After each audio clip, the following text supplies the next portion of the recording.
Let me tell you a little bit about Nick to begin with. Nick's my first child. He was born 5 weeks premature. I actually missed my farewell party at work because he decided to arrive rather quickly, and I had an emergency caesarean section with him. But he was in very good shape at birth, and all went well until he was about 3 months old, when he had a series of apneic attacks. He stopped breathing, and in retrospect they were probably seizures, and his development started to diverge from the development of his peers at that time. And so his motor development in particular was very slow, and so he took a long time to develop head control and to roll over and to sit, and he didn't walk until he was about 6. When Nick's development started to diverge from his peers, I was at that time going to a number of coffee morning groups around the Maternal and Child Health Centre at the time. And it was a very painful experience, really. It was because those groups are actually very competitive. Parents are saying, is your little Johnny rolling over yet? Not yet. Mine's been doing it for 2 weeks now. And that must be because I'm just such a terrific parent. And that's great if your child is at the head of the pack and you can take pride and pleasure in your child's achievements and your child's progress. But when your child is lagging behind, that's a very painful experience. And I began to wonder, was it me? Was it I not doing something I should have done for him in those early weeks and months? Did other people know some secret of parenting that I somehow had missed out on? Was I carrying him too much, not giving him enough time on the floor? All of that sort of stuff. Was I contributing in some way to his slow development? And that's extraordinary, really, for me looking back, because I had had training in paediatrics. I'm a doctor by training, but I still had that profound sense of inadequacy, and that was a very lonely time for me. I started avoiding those groups and avoiding groups where people had children of a similar age, because the comparison was just too hard. Nick's diagnosis wasn't made definitively till he was about a year old, so we had a long period of uncertainty over those many months. The diagnosis was delayed because he was prem, because he'd been sick in his neonatal period, and so there was a lot of uncertainty. Was his delayed development related to those factors, or was it a developmental disability? And looking back, I'm astonished at my level of denial for that year too. It was one of those life moments that gets burnt into your brain forever. I remember the way the light came through the Venetian blinds onto the doctor's desk. I still remember that. Got a really strong visual memory of that moment. I don't remember much of what was said, but after the term cerebral palsy was said, but that was the big realisation that things were never going to be the same for either of us again. And then we did engage with early intervention services, and they became my home away from home, an enormously important support for me. And then, as is the case with many kids, Nick not only has cerebral palsy, but he also has an intellectual disability, and he also has epilepsy. And those diagnoses and disabilities were given as a series of, not all at once, but came over time. And each one, I guess I, like many parents, experienced as a series of body blows, really.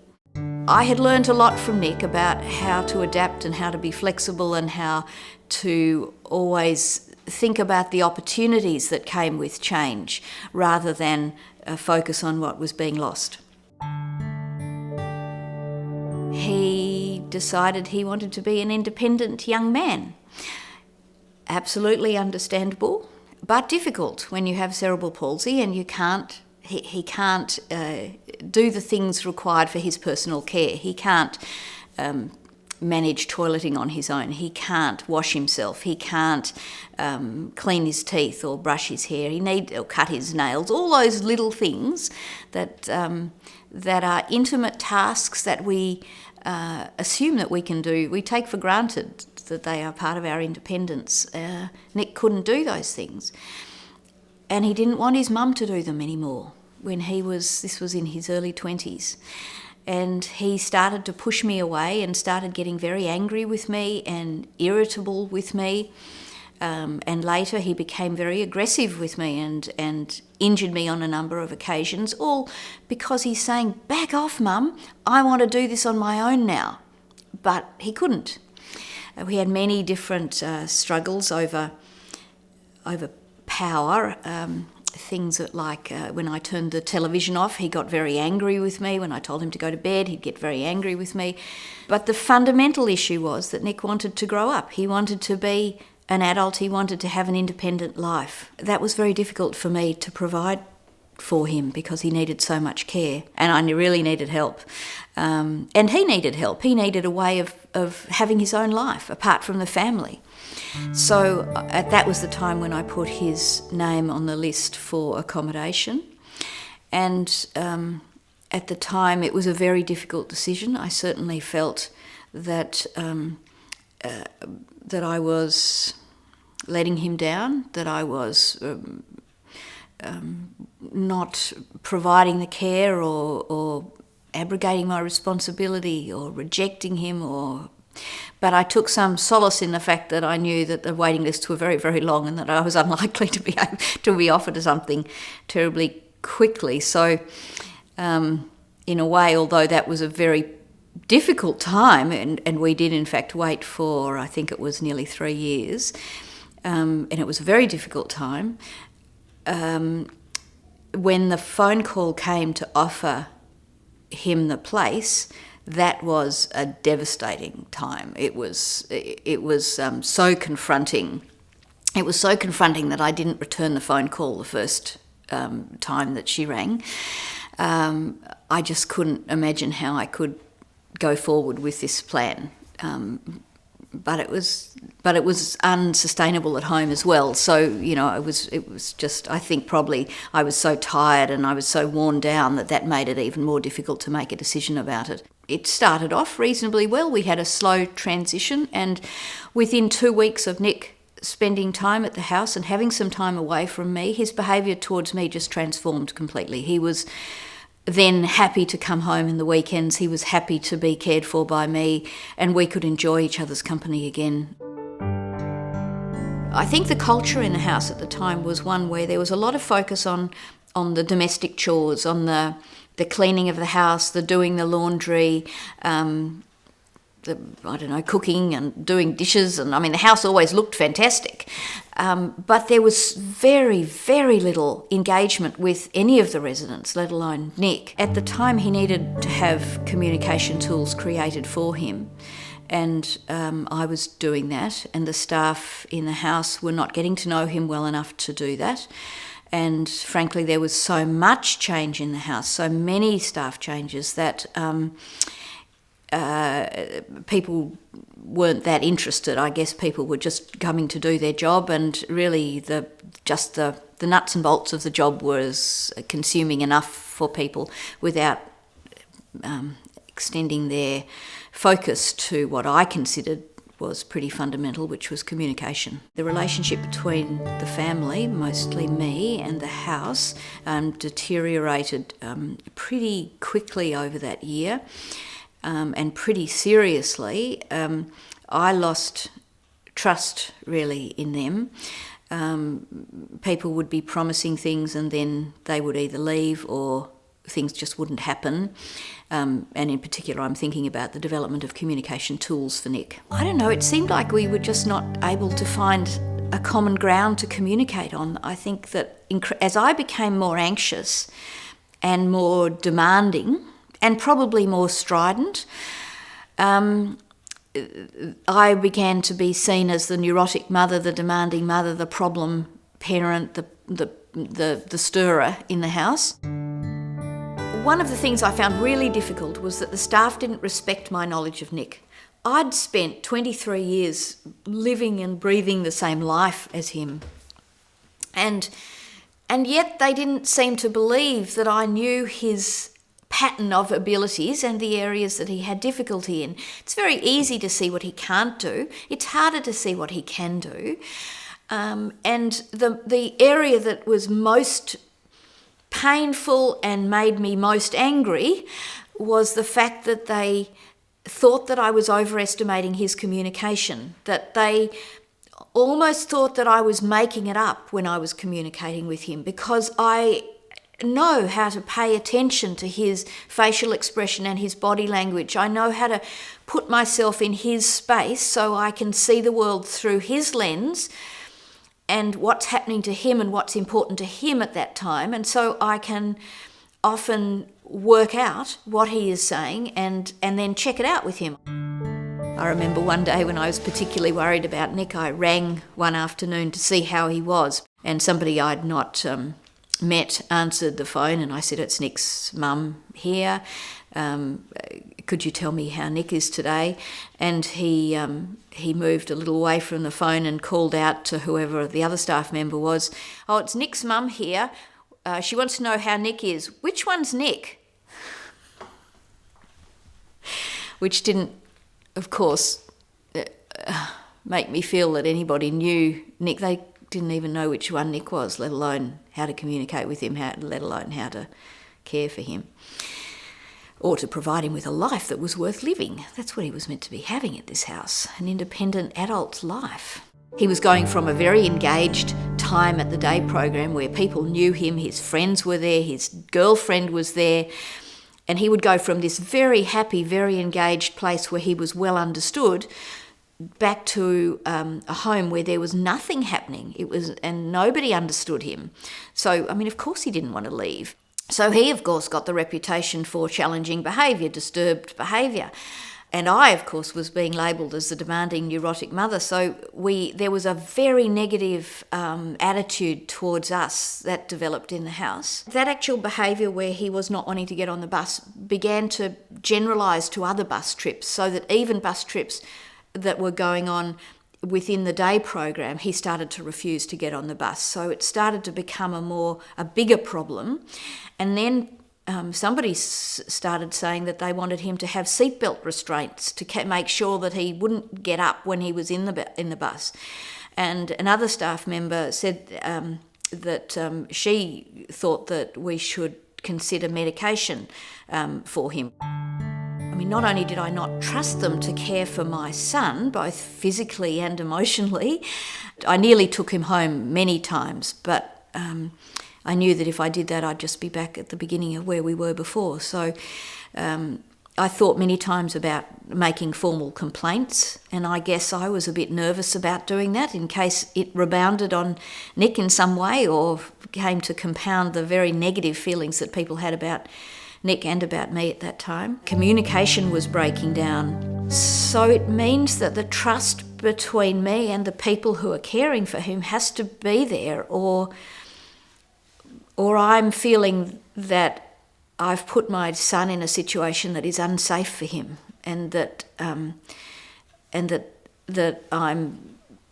I've almost abandoned him to a set of strangers who are not caring for him well. And that's a terrible thing for a mother to feel. What I really needed was somebody on our side, somebody who I could engage with and who I could develop trust with. Then something really big changed. A senior manager was appointed, and I guess she heard of this mother from hell that I'm sure I was being regarded as at the time.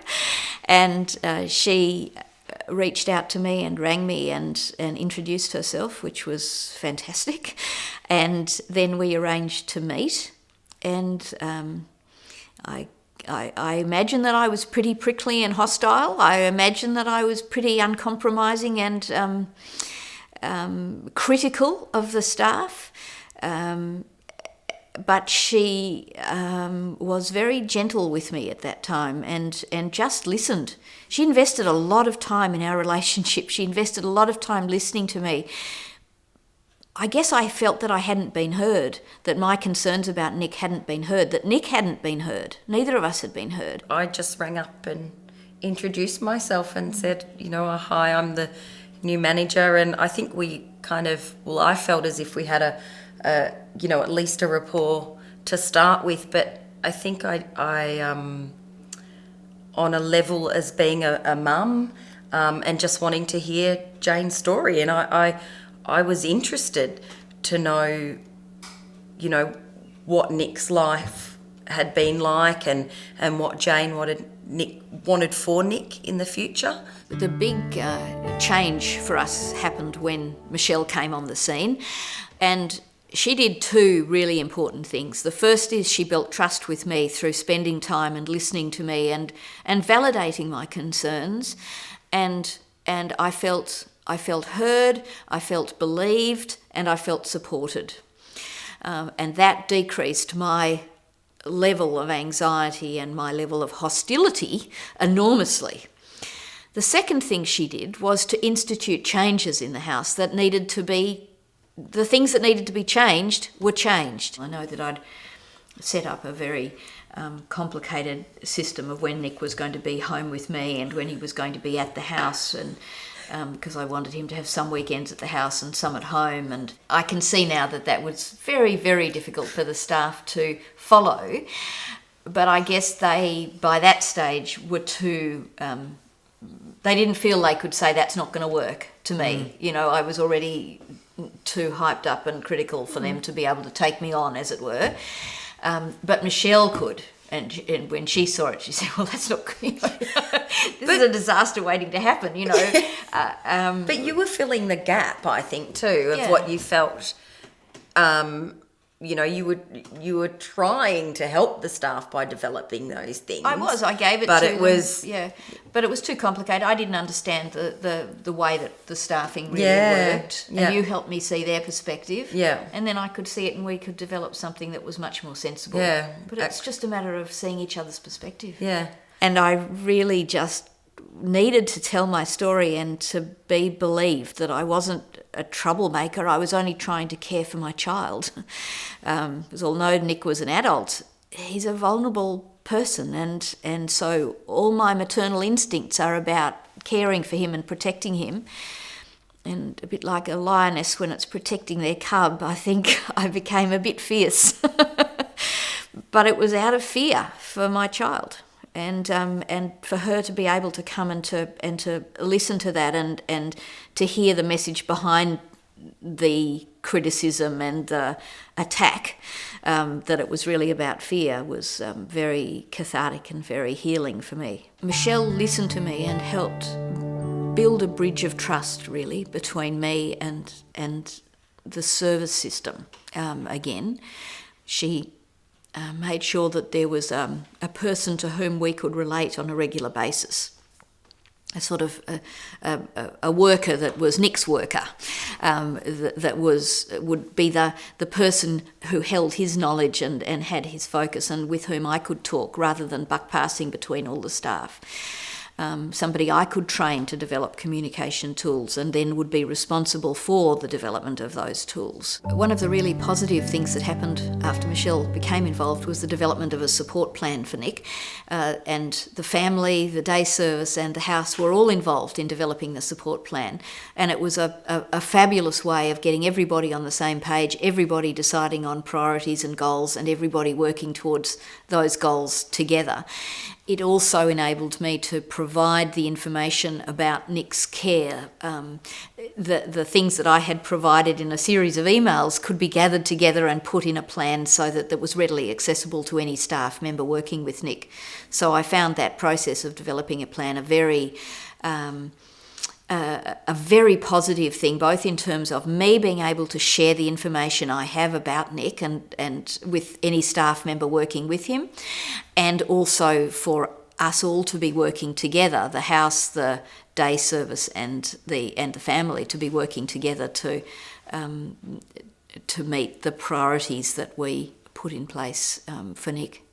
Things turned around and we started to build trust, and they started to like Nick, and Nick's behaviour became better and they liked him more, and my behaviour came better and they began to trust me more, and we got to a much better place. So what I hope that we can be as a team for Nick in the future is that a team where everybody involved in Nick's life, his family, those people that support him in his day activities and the house staff, respect each other, value each other's perspectives, and set with Nick priorities for his life and then support him to achieve those. We can only be an effective team, though, if we trust each other and if we respect each other and if we value each other's opinions. I mean, what I wanted was for my son to be safe and happy. What I wanted was for my son to be cared for but also cared about. What I wanted was for my son to be healthy and to be have as good a function as he can, given his physical disabilities and his cognitive impairment. What I wanted was my son to have optimal communication so he could share his life and engage with other people. What I want is for him to have choice and control in his life, to be able to choose what he does and who he does it with. And now, I mean, of course nothing's perfect. Of course all sorts of things happen. There are ups and downs all the time. But that's okay. That's life. That's just, if we can work together as a team, that everybody has the same goal to give Nick the best life that he can have. All the residents of the house have benefited enormously from the changes that came from Michelle's response to our complaint. So I guess this is a perfect example of how a complaint for one particular person can actually benefit many other people, in this case the house or a system.